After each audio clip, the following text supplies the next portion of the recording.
خاوەن باخێکی خورمایە لە بەغدا نیگەرانە لەوەی ساڵ لە دوای ساڵ ژمارەی دارخورماکانی کەمتر و بێستانەکەش چۆڵتر دەبێت.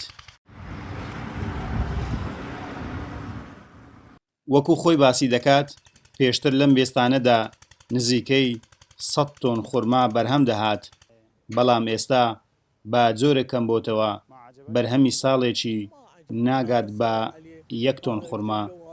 والله قبل كنا يعني خير من الله بركه بال80 جاران خێر و بەرەکەت بوو، نزیکەی 80 بۆ 100 تۆن خورمامان لە ساڵێکدا بەرهەم دەهێنا، بەڵام لە ئێستادا یەکجار کەم بۆتەوە. کارگەی تایبەت نییە بەرهەمەکانمان ساغ بکاتەوە، هاوکاری جوتیاران ناکرێت، پشت بە بەرهەمی هاوردە دەبەسترێت. هەڵگیرزانی جەنگ، گۆڕانی کەش و هەوا و تێکدانی باخەکانی خورما بە مەبەستی گۆڕینی زەویەکەی بە شوێنی بازرگانی هۆکاری لەناوچوونی زۆرینەی باخەکانی خورمایە لە عێراق. زیاتر لە 300 جۆری خورما هەن، بەناوبانگترینیان بەرحی، خەستاوی، خەزراوی، زەهدی و ئیبراهیمیە. وەزارەتی کشتوکاڵیش ئەوە دەخاتە ڕوو هەوڵی پاراستن و زیادکردنی باخەکانی خورما دەدەن. بەرهەمی خورما ڕوبەڕووی لە ناوچوونی زۆر بۆتەوە بەهۆی جەنگێک لە دوای یەکەکانی عێراق و بڵاوبوونەوەی چەند نەخۆشیەک.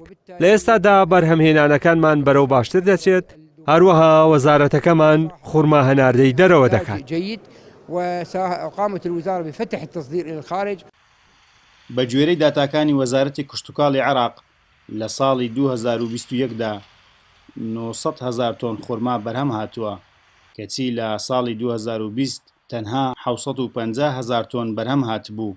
هەرچەندە عێراق لە ڕیزبەندی چوارەمین گەورەترین بەرهەمهێنەری خورمایە، لە هەمان کاتدا عێراق ساڵانە نزیکەی 9,000 تۆن خورما هاوردە دەکات، بە پلەیەکیش لە ئێرانەوە. وشەکردن و سەربڕنی دارخورماکان ئامانج لێی گۆڕینی زەویە کشتتوکاڵیەکانە بۆ زەوی بازرگانی و نیشتەجێبوون. سەربڕنی هەر دارخورمایەک بە مانای بڕینی 200 کیلۆ خورما دێ لە ساڵێکدا.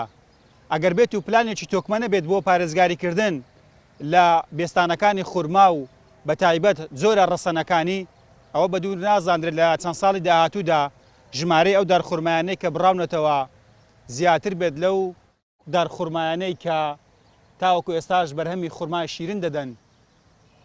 زیاد ئیسماعیل ئەنارتی، بێستانەکانی خورما لە بەغدا.